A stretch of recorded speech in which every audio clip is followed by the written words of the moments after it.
On the podcast today, we are going to dissect chapter 30 of the Tao Te Ching, and as usual, Gaiang will read Jia Fu Feng and Jane English's translation, and I will read Derek Lin's translation. Whenever you advise rulers in the way of Tao, counsel them not to use force to conquer the universe, for this would only cause resistance. Thorn bushes spring up wherever the army has passed. Lean years follow in the wake of a great war. Just do what needs to be done. Never take advantage of power. Achieve results, but never glory in them. Achieve results, but never boast. Achieve results, but never be proud. Achieve results, because this is the natural way. Achieve results, but not through violence. Force is followed by loss of strength. This is not the way of the Tao. That which goes against the Tao comes to an early end. The one who uses the Tao to advise the ruler does not dominate the world with soldiers. Such methods tend to be returned. The place where the troops camp, thistles and thorns grow. Following the great army, there must be an inauspicious year.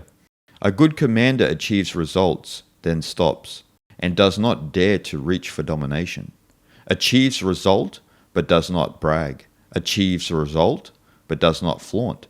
Achieves result, but is not arrogant. Achieves result, but only out of necessity. Achieves result, but does not dominate. Things become strong and then get old. This is called contrary to the Tao. That which is contrary to the Tao soon ends. This chapter is about the damage of forceful violence, conflict, and domination, both on a collective and individual level. And throughout history, as we know, we've always had rulers, and we've always tried to, on an individual level, tried to be in conflict with other people to get advantage in our own lives. And we often resort to conflict to promote our agenda, benefit our own self-interest. And what we know throughout time is this is quite an astonishing way to go about things, because as we know, this type of karmic effect that this Tao Te Ching is talking about, where violence begets violence, more violence, is that this type of attitude is undefeated throughout history. Yes. It's undefeated.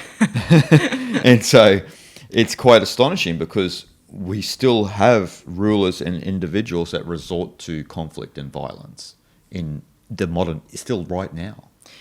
The funny thing is that when people use violence and force, often want to be winner, right? They want to achieve victory there in that battle that they are going to produce, right? Yep. But they're very short-sighted in a sense, because at the end of the battle, even if you think that you achieved the victory, there is no real victory. Like, really? Like, do you really think that you won? Because at the end of the Great War, just like what this chapter of Tao Te Ching is saying, is a great disaster always comes. So even if you think you achieve victory, it's not really a victory. It's kind of a lose-lose situation, really, in the end. It definitely is. It definitely is. Those who attack are often the ones who will end up being attacked. Yes. And like I said, this mentality is, or this karmic effect is undefeated throughout history. We've had all the great tyrants throughout history. We've had all the great empires. Where are they now? Yes. Completely gone. And we may be living within particular empires and under certain rulers in this modern day. And a lot of people may get distraught about that. But then this chapter gives you a little bit of objectivity, because you go, well, their time will come. It will come too. Yes. And that the rulers and that even people on an individual level don't know this is astonishing. It's hard to fathom. Yes. Again, the violence and forces often bring the quick result, right? Like quick victory, quick result, and a quick achievement.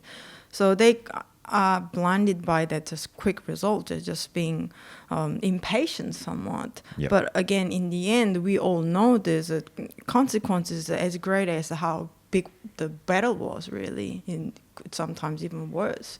I mean, throughout the history, we know, like even ancient time in China, like Genghis Khan and Alexander the Great, we know how it all ended up. They may have took over this huge amount of territory in the big continent. In the end, like soldiers were tired, they were dying, obviously. And in the end, their own troops kind of betrayed their own king, right? Yep. And that's how all failure came. And when the failure comes, it happens quick in this situation. It really does. And so one of the morals of this chapter is that if you are one who holds a grudge and want to attack someone both individually and collectively, that actually causes harm to yourself. That's the irony. That's what the karmic effect in this chapter is about. That's why actually when we do get into conflict with someone else and we cause harm on them, there is an innate thing that we feel really bad about what we've done. But actually you'll probably experience the repercussions of that further down the line and in interesting ways. It's not in a direct manner a lot of the time. Yeah. Because a lot of people, especially in the modern day, when they talk about spirituality and this and that, they will say, well, why do always the good guys finish last and the bad guys, get ahead? And it's like, well, just wait and see. Yes. Wait and see. Yes.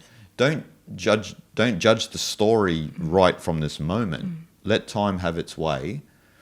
And also, how are you judging that they are succeeding? Why? Because they may have wealth. They've cheated a bunch of people. And do you want to actually be like that? Do you want to cheat people out of money? Do you want just to be famous and have fortune? Yeah. And that's ridiculous. Yes. Again, that impatience, that kind of attitude, you want just a quick result. And I think that's people taking a quick option. They don't want to persevere. They don't want to fight. No. They don't want to stay in for fight, right? But if you want to play long game, which is just following basically what Tao provides you, then again, that's how it should be. That you should just follow your fate, really. Yep. In that way, again, nature has infinite amount of time. It's infinity, really. Yeah. So going that way, you only will seek the balance in the end. Yeah. So whether good or bad results, it all in the end will balance things out from your past action or future action, whatever happens, So yeah, we need to remember that always we need to be patient and be ready to stay in for fight sometimes. Yeah. Well, Taoism, people have to remember, is a holistic philosophy. So when you're talking about holism and you're talking about the non-dualness of reality, that oneness is the only reality, there is one single event happening in the universe. It's not separate events. And so when you understand that we are all part of the one thing, it's one event happening of itself. And so when you understand that deeply, you'll reconsider getting into conflicts with other people if it's unnecessary, right? Like in this chapter, Lao Tzu is saying, only fight if you are left with no choice. Yes. And most of the time, we don't really have to fight. Those times of fighting with no choice are like times of war and if you're invaded, you can't just sit and like in situations like if someone breaks into your house and I threaten you and like Lao Tzu's realistic and pragmatic here. But how often do those situations actually happen? Very rarely. And so we often make up our own conflicts because we are basing our reality on our own individuality. And so then we have our own conditioned perspective of the world, which we try to push on other people. And we want people to think the same way as we do, which is the height of insecurity. Yes. And so when you understand it as one event happening in and of itself, you will reconsider every action you take. Not in an overly analytical way, but like, for example, the story I often mention with George Ivanovich Gurdjieff's grandfather, where George Ivanovich Gurdjieff's grandfather said to him, when someone may annoy you or comes with you with some information or want to get into an argument and this and that, just tell him, look, stop for a sec. I'll come back in 24 hours and I'll give you an answer. And so not acting rash on the decision, but giving it time, allowing it to sort of gestate within yourself, and then, see if that anger still is there after 24 hours, maybe, with that conflict. Yeah, when you give yourself a little bit of time to reflect on what you've been told, then it's more so after that time the given to yourself to think about it, often that action often to be the more correct action than like immediate action, obviously. And again, we know the literal meaning of karma is action. Yep. It's not cause and effect, or it's not the consequences or anything like that. It's just literally the action. So whatever we do, that itself is karma. Yeah. So when we do cheat, when we do lie or something like that, what you're doing is actually you are doing it to yourself. Yep. So, but you may not see it for what it is, but in some time, it'll come back around. That it'll kind of prove it to you almost. Yes. Yeah. That is right. And that's a good point, because in our actions, the seed of the result or the effect is always there. And it will come back to you in any which way it will, and in very peculiar ways a lot of the time. Yes. Sometimes we experience instant karma. Sometimes it takes a while. Yeah. But we will experience it nevertheless. That's the point of this chapter. There is always an intent behind certain action we do, Yep. right? Whether that's a good intent or bad intent. And there is always the reason why we act certain way. And that intention itself doesn't lie. So I think that's the deeper part of when we talk about karma, and when we try to understand the real sense of karma. Yeah, and intention is a good point, because we can all start our day, for example, simply with pure intention. Yes. So we can meditate in the morning, we can have a little bit of quiet time before we go out and do something, have a tea, enjoy a tea, read a couple of chapters of the Tao Te Ching. Begin your day with intention. Yes. And then you see how your day unfolds. Of course, there's going to be obstacles, and you might get taken down a psychological cul-de-sac because of someone else.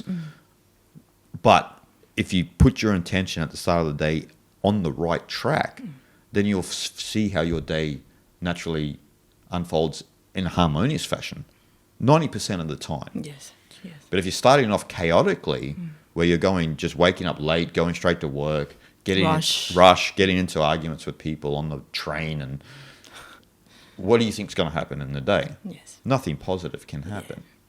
And so that intention is really important. But that intention is also an affirmation that you belong to something much greater than yourself. And you're willing to contribute to peace and harmony as opposed to conflict. It's a choice. It's a choice. You can get annoyed by something you read online, and you can comment about it like an immature person. Yeah. But don't be surprised when someone else writes back to you and lays the smack down on you. And then you'll be in this argument for hours with someone online you've never even met. Because your original intent was based on your conditioning and your conditioned perspective of it. That's right. That's one of the funniest things online is when you correct someone online and then that person gets angry, but their original message was violent. Their original message was based on conflict. Yes. But they get so annoyed, and then they start, doing the blame game. Oh, you reacted, and saying, no, it's not reacting. I'm just saying you misspoke. Yes. And I'm just saying that's what you're saying is incorrect. And we've all experienced that online, where the other person is totally defensive and not thinking clearly. And that's the minefield of social media, the minefield of the internet. And that's a good example of actually this chapter today. Yes, 100%.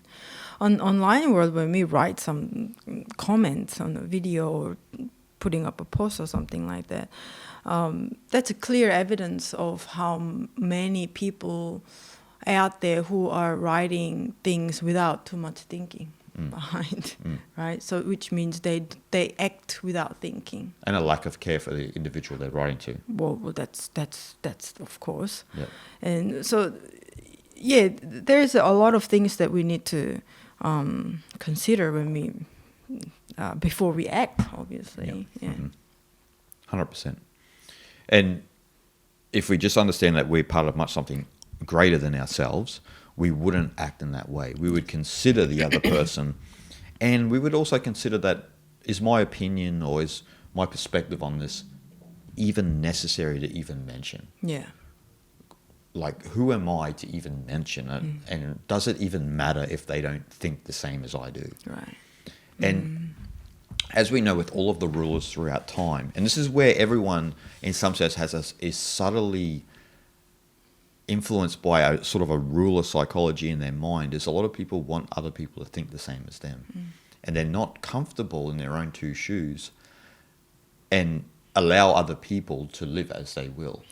And that's the essence of the Tao Te Ching, right? The essence of Wu Wei is allowing people to live as they will, because that's the way of nature. Yes. I don't care if you are not interested in the Tao Te Ching or Taoism, but if you are, that's wonderful. We can have a great conversation. Yeah. But if you're not, it's water off a duck's back. It doesn't matter.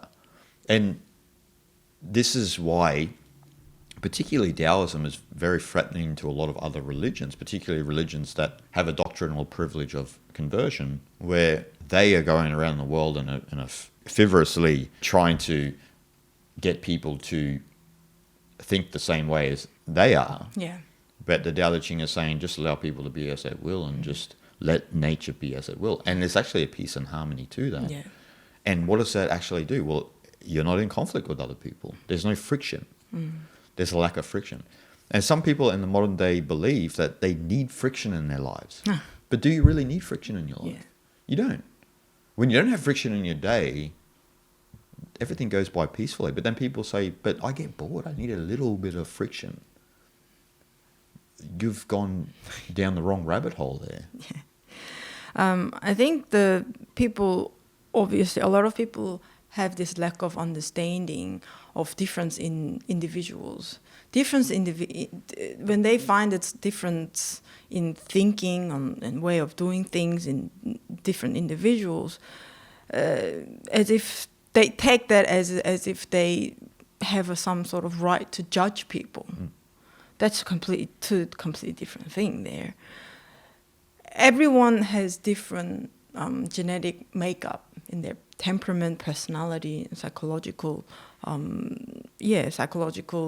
tendencies, and the brains look subtly different.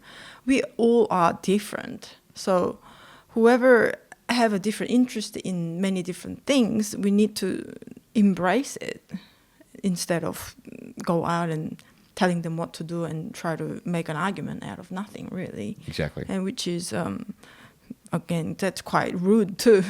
Yeah, it is quite rude.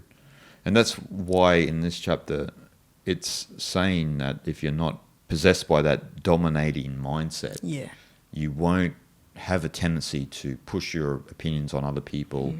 And also you'll have a equilibrium in your life where, as it says in this chapter, you know, don't brag, don't flaunt, don't be arrogant, only do things out of this necessity, you know. Well, it says achieve the results, but only out of necessity, and also obviously do not dominate, right? Yes, so, and that's how we should actually conduct ourselves on an individual level. Yes. It's not just even for a ruler or for a nation or an empire. It's about how we should govern ourselves. Even govern's probably the wrong word, but govern ourselves on an individual level. Yes. Where we're not falling for this or that. And this is similar to Nishkarma Karma in the Bhagavad Gita, because Krishna is saying to Arjuna, act, but don't be attached to the fruits of your action. Because that's a trick, a karmic trick, actually, where you can feel like a sense of arrogance, or you can feel a sense of entitlement because you may have achieved something that is great. And so then, you know, this stokes the fire of the ego, and then off down the rabbit hole you go. Yes, that's right. We know that, we are talking this chapter of Tao Te Ching, and organized violence and forces and war and conflict and things like that is completely against the way of nature, Wu Wei. And that is why after that conflict, we should be get ready to receive some sort of consequences, and because that's how things work in nature. So we need to remind ourselves that before we act, is it natural way? Like, is it effortless way? Is it natural way? Or is it fit to the situation? So we need to think a bit more about it. So going with nature, following almost the fate, what the way of nature has a plan for you. Like you mentioned about the nishkama karma, right? So that is you are open to accept whatever happens in front of you in your life, right? So that kind of openness, without jumping on things quickly and just taking action, and you cause more dramas in the end. And it's about managing our mind too, right? Understanding our mind at a deeper level, which the Tao Te Ching, Buddhism and Hinduism provide. And like you said, not jumping on things immediately. We've probably all had this situation, right? Particularly when we were younger, where someone may have said something to us, say at school, and then they've said something to you, but you didn't have like a good comeback at that time. It's like that episode of Seinfeld where George Costanza was thinking of zingers to go back to and say, well, jerk store. And then it was lame and everyone was like, what? Like, doesn't even make any sense. So, but we've had those situations in our life where we'll be stewing on it, maybe over a whole weekend. Yeah. And you can't even think clearly. You're stewing on it. Like, you're just going, I can't wait to see him again. I'm going to really like... I'm going to leave a mark. I'm going to let him know. Exactly. And see, that's an untrained mind. See, that's a mind that's polluted with conditioning, socialization. Yeah. And so you can't think clearly. And your mind should be natural. Well, it is naturally empty, spontaneous, and free. So if someone says something to you, it should just be in one ear and out the other. That's right. But if it sticks, that means there's this ball in your mind, this conditioned ball that is like a duster. It picks up all the dust in the environment. Something triggered in your mind by whatever you heard, right? So that is actually got nothing to do with what's been said. That's everything to do with your own conditioning in your mind. Yep. So that's what we need to figure it out. Once we find out what that is, then we can be truly free from it, so that we no longer get triggered by same comment again. Exactly. And that's when you can always tell how far people have progressed on the spiritual path. If they're getting triggered all the time or they're angry about a lot of things, then they may be interested in spirituality, but they should not be going around telling anyone about it, because they are still at that level of accumulating all the dust in the environment and still getting angry about each and everything. Whereas the evolution on the path is to come back into your actual real nature, where your mind is empty, spontaneous and free. You have a mind of no deliberation, and you gain that childlike innocence back, where you can live life effortlessly and freely, as you said. And just allow the river to go where it will. Yes. And you move with it as one with it. And that's how simple it is, isn't it? I mean, again, we said it many times throughout our podcast, that is when we learned that lesson, it's the easiest way to do and easiest way to be. Yep. Yeah. And there will be no conflict. Well, that's why. Path of least resistance. Yes. If you're going around looking for conflict, you'll find conflict. Yes. If you're going around throwing your opinions here and there, don't be surprised if someone disagrees with you. Yes. But if you're willing to follow the path of Wu Wei, the path of non-interference, of effortlessness, life will have a way for you. Yes. And you don't even have to think about it. Yes. You're in alignment with that river, as one with the river.